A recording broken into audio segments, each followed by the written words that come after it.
जवाब आ चुका है, सब उत्तर आ गया? आ गया।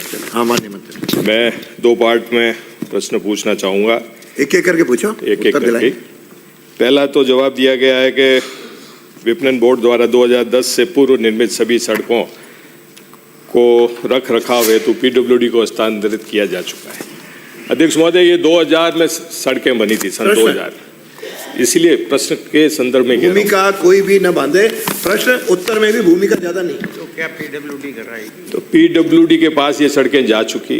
मेरा कहने का मतलब ये है कि 2000 से आज 2026 में आ चुके हैं, उसमें से एक आधी सड़क को छोड़ दें। मैं नाम लेके बता सकता हूँ, भिनमाल गावड़ी सड़क है, बिजलिया सड़क है, उनका अभी तक मेंटेनेंस नहीं हुआ। इसी जवाब में आपने नवीन सड़कों के निर्माण हेतु कोई प्रस्ताव प्राप्त नहीं हुआ है। मंडी की बचत के अनुसार गुणवत्ता के आधार पर स्वीकृति की जाती। क्या आपके पास मंडी के पास बचत नहीं है? क्या इसके बाद में वापस स्वीकृति के लिए कोई सड़कें का प्रस्ताव आया ही नहीं है आपके पास? और पुरानी जो है उनको रिपेयर करने के लिए क्या आपके पास? माननीय मंत्री, माननीय अध्यक्ष जी, ये 2010 से पहले जो सड़कें हैं वो पीडब्ल्यूडी विभाग को दी जा चुकी है, पर विभाग द्वारा 31/12/2014 दिनांक 18/3/2000 के प्रावधान के अनुसार जो सड़कें जो मिसिंग लिंक है उनके बचत मंडी समिति के बचत के अनुसार ही स्वीकृत की जाती है। अब जो आप बात कह रहे हो कि अभी नई सड़कों के लिए आपकी कोई स्वीकृति नहीं आई, पर वर्तमान भजनलाल शर्मा सरकार ने इसमें एक प्रावधान में नियमों में पहली बार संशोधन किया है कि जो मंडी की राशि से जो सकल आय होती है उसमें अभी तक हम सिर्फ मिसिंग लिंक सड़कों के लिए राशि जारी करते थे, सकल बचत का 24%। इस बार पहली बार नियमों में संशोधन किया गया है कि उस 24% में से 19% तो जाएगी नवीन सड़कों के निर्माण के लिए और 5% सड़कों के पुनर्निर्माण, जो 2014 के बाद सड़कें बनी हुई है उनके पुनर्निर्माण के लिए राशि अलग से सकल बचत की जो कॉर्पस फंड में रखा गया है। दूसरा पूरक। अध्यक्ष महोदय, इसमें दूसरा पार्ट जो है वो मंडी के यार्डों के रखरखाव और मंडी के रखरखाव के बारे में।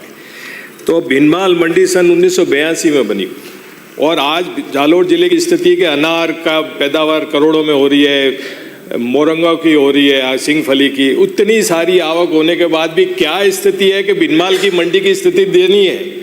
मेरा सीधा सीधा कहना है कि जो हमारे टैक्सेस हैं, हमारे बॉर्डर में गुजरात में ऊंजा मंडी वगैरह सब जगह 50 पैसा प्रति सैकड़ा टैक्स लगता है अध्यक्ष महोदय, और हमारे यहाँ पे अलग अलग मूंग मोट पे 2 रुपये 10 पैसे, तिलन पे आपके 1 रुपये समथिंग, तो 50 पैसे प्रति सैकड़ा लगेगा तो लोग तो गुजरात जाएंगे। तो इसको टैक्स प्रणाली को भी आप कुछ करें, मंडियों को मजबूत करें। तो अगर वहाँ पे मंडियाँ मजबूत होगी तो व्यापारी आएगा। अब बाहर के प्राइवेट के मंडियाँ तो करोड़ों कमा के जा रही है, और वहाँ की जो मंडी है उसकी स्थिति, अध्यक्ष महोदय, मंडी की स्थिति दयनीय हो रही है। तनख्वाह देने के पैसे नहीं है। प्रश्न पूछो, वही कह रहा हूँ, तनख्वाह देने के पैसे नहीं, तो आप क्या कर रहे हैं? ये प्रश्न ही है, ये प्रश्न ही है अध्यक्ष महोदय कि उस मंडी को हो गया प्रश्न करने का क्या उपाय कर रहे हैं आप? माननीय मंत्री जी। माननीय अध्यक्ष जी, माननीय भिनमाल से आने वाले सदस्य ने बिल्कुल प्रश्न इनका व्यवहारिक है और बिल्कुल प्रश्न भी इनकी जो चिंता भी किसानों को लेकर है, मंडी को लेकर है कि भिनमाल मंडी की आय कम है, और वो विषय ये है कि वो गुजरात के समीप है। दिशा, ऊंजा, जैसे यहाँ पे अरंडी, सरसों, जीरा 3 ज़्यादा उत्पाद होता है और जिसमें जीरा, ऊंजा मंडी और ज़्यादा जाता है, ये बात आपकी सही है।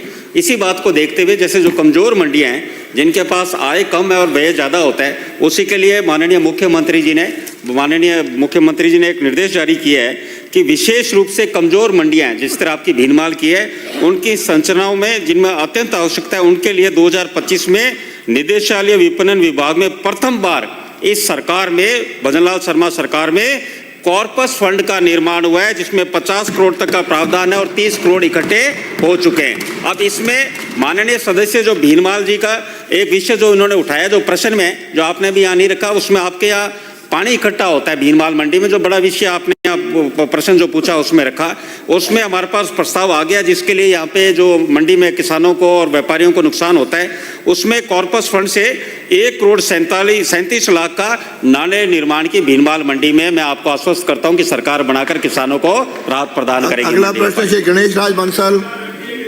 हो गया सदस्य विराज, हो गया। गणेश प्रश्न संख्या 317। माननीय अध्यक्ष महोदय, जवाब मुझे मिल गया। मैं माननीय आपके माध्यम से माननीय मंत्री महोदय से पूरक प्रश्न पूछो। पहला पूरक प्रश्न पूछूंगा।